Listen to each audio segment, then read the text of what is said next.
However, San counseled him that their discs were very professionally handled by the Lingxi Deer Demon King Caravan, and he was sure that they would sell them professionally and honestly too. There wasn't any need to be concerned about the sales channel because the array discs had a lot of benefits. They could be sold very easily. It was a safe option to cooperate with Lingxi Deer Demon King because his security was premium, and he was a shrewd man who would deal with the business very skillfully. As that issue was dealt with, Zhang advised the Shrek team members to visit the residences of the great demon emperors in the coming few days during their stay at the ancestral court. San was confused all of a sudden. The field owner had warned them from going there because it was a restricted zone. Though it was a capital crime to enter the forbidden places, Zhang explained to them that they could visit the open area in those royal palaces. One could enter those places by paying. It cost 5 elemental coins for locals and 10 for foreigners. It was undoubtedly expensive, but was worth it because the breath of those emperors could be experienced there. He advised Dubai to visit the palace of the Heavenly Fox, Great Demon Emperor, because its aura would help him understand his bloodline. Out of the blue, a question popped up in San's mind. He asked his teacher about the history of the 12 Great Demon Emperors and the Heavenly Spirit Emperors. The teacher explained to him that there were 16 Great Demon Emperors and Heavenly Spirit Emperors. As long as they retained their status, they could purchase or build palaces in the ancestral court. Those palaces would be their personal properties, but upon their death, they would be handed over to their successors. There were 16 of them in total, but the palaces were 15 in number. It was because the Crystal Phoenix Great Demon Emperor was injured back in Carrie City, and he couldn't build his own palace yet. The teacher made a whole lecture out of a simple question. He began explaining each of the demon empires separately. He began with the demon race of the Tianyu Empire, which consisted of 9 great demon emperors. In terms of power, the one at the top of the list was the omnipotent Crystal Dragon, a great monster emperor. He was almost 2,000 years old, and was the stronger of the two races. The only strange thing about him was that he had no specific gender, and was altogether a unique existence. The second one was the Master of Fate, the Heavenly Fox Great Demon Emperor. He was a highly influential emperor who could control the fortune of the whole continent. In his presence, the monster and the spirit clans were guaranteed the greatest luck. He was indeed a popular emperor. Thinking of his immense influence on the continent, Brother Su Li, a Shrek team member, wondered what would happen if he died. San had a pretty simple yet impactful answer to his question. He said that the humans could have a chance to take over that position if he died. Teacher Zhang told him not to stay in illusions because there would definitely be successors in the Heavenly Fox lineage. The Heavenly Fox Great Demon Emperors didn't live long lives, but as soon as the old generation wiped out, a new one would immediately appear. Thus, they, as humans, couldn't be sure that they could acquire that position so easily. Anyhow, proceeding further to the third place in the demon race of the Tianyu Empire, it was scored by the immortal Great Emperor, the eternal burning of the sky. It was the lineage with the longest lifespan. Its emperor lived for more than 3,000 years. The lineage was known to have 9 lives if its descendants broke through to the divine level.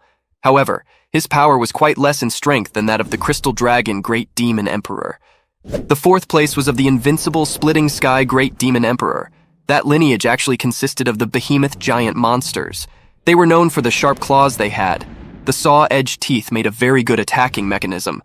A single negative point in that race was the low reproduction rate. Due to that flaw, they couldn't increase much in number. The fifth rank, according to power, was occupied by the White Tiger, a great demon emperor. The White Tiger had huge wings on its back. They made up for both attacking and defensive mechanisms. That lineage owned the hotel they were staying in. It was a rich empire. The sixth rank was occupied by the Dark Great Demon Emperor. Its 2 attributes were light and darkness. They could use their innate light to defeat the races of higher strength in the middle of the night during pitch darkness. The 7th place was of the Golden Mammoth Great Demon Emperor. The emperor was also the leader of the elephant monster race. He was referred to as the #1 defensive existence among all the emperors. Next was the 8th place, which was occupied by the Sword of Saint Great, the Demon Emperor. The red-crowned crane lineage was the sharpest among all. Due to its superb swordsmanship, its emperor was ranked among the best of all the great demon emperors. He had 3,600 crane swords under his command. Last but not least, amongst all the 9 demon races was the crystal-sealed heaven and earth, the Crystal Phoenix, and the Great Demon Emperor. He had just been promoted to the rank of Great Demon Emperor. Thus, he still had a long way to go before matching the powers of the other races. After explaining the situations of all the 9 demon empires, Zhang reminded San to keep all the information in mind, as it would be helpful if he wanted to make the pilgrimage. The Shrek team members were all befuddled as they heard about the greatness of all the powerhouses. They had not been informed about them in the Redemption Academy because the teachers were afraid they might be hit prematurely, leading to a lack of fighting spirit. San, out of all the team members, seemed to be the least affected. Now that they were told about the demons, he requested the teacher to tell them about the Heavenly Spirit Emperors too. Jang felt more than happy to introduce his students to the Heavenly Emperors. Though the Academy's knowledge was limited about them, he still managed to give a small introduction. As compared to the demon races, the Heavenly Spirit Empires were closer to each other and better united, and the demons were distinct from one another because of the differences in the bloodlines. However, because the spirits were basically plants, their bloodlines weren't unique. They could easily be fused, cultivated, and mutated. Because of the mutuality, the Heavenly Spirit Emperors, though less in number than the Demon Emperors, were no weaker than them. There were 7 in total. The first one was the Celestial Yang Heavenly Spirit Emperor. He was raised by the heavens. His birth story was interesting. After a long wait of hundreds of years of cultivation, the fiery sunflower lineage had finally inherited a special existence, the Heavenly Sunflower. His nickname was Tian Yang. His age had surpassed 2,000 years. However, their empire had a very serious issue. Yang's bloodline was extremely difficult to pass on. Thus, they were worried about their future. He was the strongest powerhouse of that race. Without him, the empire wouldn't be able to flourish. The second one was the earthly Yin Heavenly Emperor. Surprisingly, the emperor was a female. She had been cultivated as the Emperor of Dying Grass and separated herself from the celestial Yang Heavenly Spirit Emperor. The major reason behind the separation was that she aimed to acquire control of the yin and yang of the spirit world. Both of them were cultivated from plants. They both controlled the power of the earth. Thus, yin and yang were the authentic rulers of the Richen Empire. The third place belonged to the soul-devouring Heavenly Spirit Emperor. He was cultivated from the Dement tree and had exclusive power of the rank of the divine consciousness. He had a lot of uniquely special attributes, but the best one of them was that he could give life and turn stones into spirits. The fourth rank was occupied by the Parasol tree Heavenly Spirit Emperor. Despite being cultivated from a tree, he could obtain his nutrients from fire. He made a good pair with the immortal Great Demon Emperor. Together, their strength was immensely overwhelming, which scared many ordinary emperors. They were friendly enough to give up their extra strength to reduce the fear. Next on the list was 5th place. It was scored by the colored glazed stone Heavenly Spirit Emperor. Once again, it was a female emperor. The strangest of her abilities was the cultivation of glazed stone. Other than that, she was known for several other strange abilities and skills. The 6th one was the indestructible Diamond Heavenly Spirit Emperor. He was cultivated from the ore diamond essence. His striking quality was his spectacular defense mechanisms. His true rival was the Splitting Sky, a great demon emperor. Though he couldn't defeat him, he was strong enough to not be defeated himself. Last but not least, the 7th place belonged to the Endless Heavenly Spirit Emperor. The infinity in his name was related to the bottomless spring from which he was cultivated. All the rivers, lakes, and seas were under his control. The best thing about him was his exceptional long attack range. After the lecture about all 7 Heavenly Spirit Emperors, Jang asked his students if they were shocked to hear about the strength and power of all the powerhouses. The students actually were taken aback. Jang explained that the real rulers of the continent were all these powerhouses. If humans luckily had the chance to reach higher ranks, they would have to face all of them. However, that was a matter of the future. For the present, the Shrek team was charged with the task of traveling around the ancestral court and the royal palaces to feel the actual aura and the breath. Only then would they be able to comprehend their status relative to them and understand how much they had to flourish further. For the humans to catch up with them, the only way was to follow their steps and acquire skills like them. They only had a single night to cultivate at the White Tiger Hotel because Jang was leaving for the headquarters the next day, and the hotel suite was rented for a single day. Without wasting a single minute, San and his teammates went to the cultivation room to polish their skills. After spending the whole night practicing and cultivating, they set off on the adventure of visiting all the palaces on the next day. Since they had no prior experience, they thought of starting with the palace of the lowest rank, which was obviously the palace of the Sword Saint Great Demon Emperor. Navigating their way, they reached the foot of the Sword Saint Palace mountain. As told by their teacher, each of them paid 10 elemental coins to enter the pilgrimage. Just beyond the entrance gate were enormously heightened stairs, which could be assumed to be sky-high. The place was occupied by many pilgrims who came with the goal of reaching the top of the mountain. Surprisingly, the pilgrims weren't hurrying at all. In fact, some of them also sat on the stairs to meditate. Almost all the steps were occupied by meditating pilgrims. San and his team were clueless. They had no idea about the importance of each step. San, being the cleverest member of his team, led the team towards the stairs. As soon as his foot touched the first step, he paused. There was a strange kind of feeling that struck him all of a sudden. Strong energy as sharp as a sword appeared out of the blue and hit him straight on his chest. San didn't freak out because he knew that the sharp energy came from the mountain and was intended for the spirits. The energy was so strong that it could undoubtedly polish San's spiritual power to a great extent. Perhaps that was the reason his teacher wanted him to visit the palace. Out of the whole team, San felt the lowest pressure of the sword energy. It was because of his lowest rank of cultivation. Dubai also felt low pressure because he was at the peak of the 9th rank, which made him resistant to the sword's energy.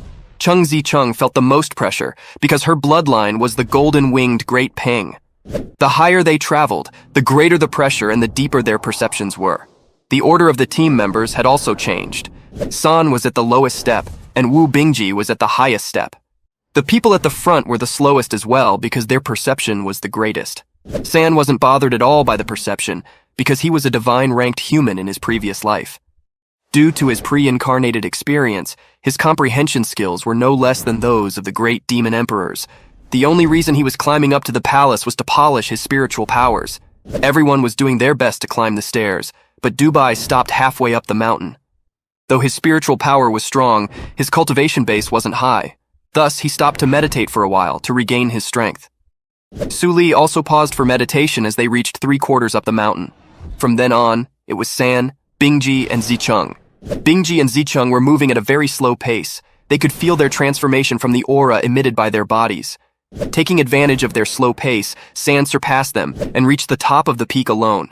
The environment at the peak was even more dangerous as the sword's energy reached its maximum level.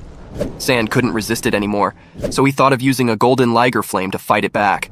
Just as he fought it back with the golden flame, he saw the gate of the palace open. The intense sword energy was coming from the inside of the palace. He used all his strength to take a few steps up to the gate. As soon as he stepped into it, the sword's energy disappeared all of a sudden. There was not even a trace amount of it left behind. Instead, the intensity turned into a magnificent aura. Breathing in that aura felt like being irrigated by a torrent of heaven and earth essences. It seemed as if his entire body had been baptized. He could feel his body sinking into an endless sea of spiritual energy. The amount of strength and bloodline he had consumed on his way up the mountain due to fighting the sword strength had been recovered just after spending a few seconds in that unique aura. Taking a few more steps inside, he came across a note engraved on one of the walls. It was a warning that said only those who could surpass that line were willing to submit themselves to the emperor. The powerful oppressive force was actually coming from the great demon emperor's breath. The breath had rushed instantly into his spiritual sea. At that moment, San had only one concern in his mind. He feared being caught by the great demon emperor. He had been concealing his true merged bloodlines in the Dantian from everyone up till then. The fact that he was a divine entity in his previous life was also kept a secret. He had not even told his teacher about it. If any of the great demon emperors found out about his reality, he would be crippled to death without any mercy. In order to prevent himself from being discovered, he refrained from utilizing his divine consciousness to resist the powerful oppressive force. To stay on the safe side, he even draped his divinity with his spiritual power. The only option he was left with for fighting the oppression was meditation. He kept his mind at peace and meditated. Surprisingly, his idea worked. He was able to resist the oppressive force with such a high success that it entirely disappeared. He wondered if it was some kind of a test to examine his true capabilities. Now that he was free from all kinds of invisible shackles, he stepped forward and entered a huge hall with a colossal statue situated in the middle. It might be the statue of the Sword Saint, the great demon emperor. He guessed the oppressive force to be coming from that statue. It was such weird stonework that even gazing directly at it made his eyes stingy. While he was busy analyzing the greatness of the statue, an old, tall, and sternly appearing man emerged out of the blue. San didn't even notice from which direction he entered the room. He got fretful of him. The fear in his heart increased further when the man asked him about his willingness to submit to the demon emperor. San wondered who that man could be. He definitely wasn't the Sword Saint or Great Demon Emperor, but it was quite obvious from the elegance in his voice that he was a person ranked near the Demon King level. San was so lost in his thoughts that he almost forgot to reply to the man, but luckily, he retrieved himself from daydreaming just in time and replied to him. He said that he was unwilling to submit because the attributes there were inconsistent. That was the best reason he could come up with at that time. However, the man needed to be more impressed by his denial. He said that he shouldn't have come all the way up the mountain if he found the attributes to be inappropriate. That was a question that demanded an honest answer from San. He was clever enough to deal with it honestly. He told the man that he came only to polish his skills and spiritual power. The old man gave him a quirky look as if he was trying to judge his spiritual power. He found his spiritual power quite solid, almost reaching the peak level. It had all the necessary qualities like being harmonious and internally guarded, flawless and spotless. He seemed to be pretty impressed by it and offered San to submit to their empire. He promised to value him despite being a human. However, San once again expressed his unwillingness. He said that he had not found his own path yet. He was still in search of his true life goals. He was confident about finding it in the near future. The man was awestruck by San's confidence and audacity. He had never met a human so interesting before. In his perception, it was rare for humans to have such high ambitions. Because he was so impressed by San, he once again offered to join their palace at any time in the future because it was the least racially exclusive. He even had a small token of appreciation for San. He handed him over a small sword encircled in blazing radiance. It was a token that he could use in testing times as it had the ability to protect and shield him against danger. However, the man set forth a condition regarding the gift. He gave San a span of 1 year to search for his eternal path and ambition. If he didn't select the Sword Saint Palace as his ambition in the next year, then he had to return the sword to himself.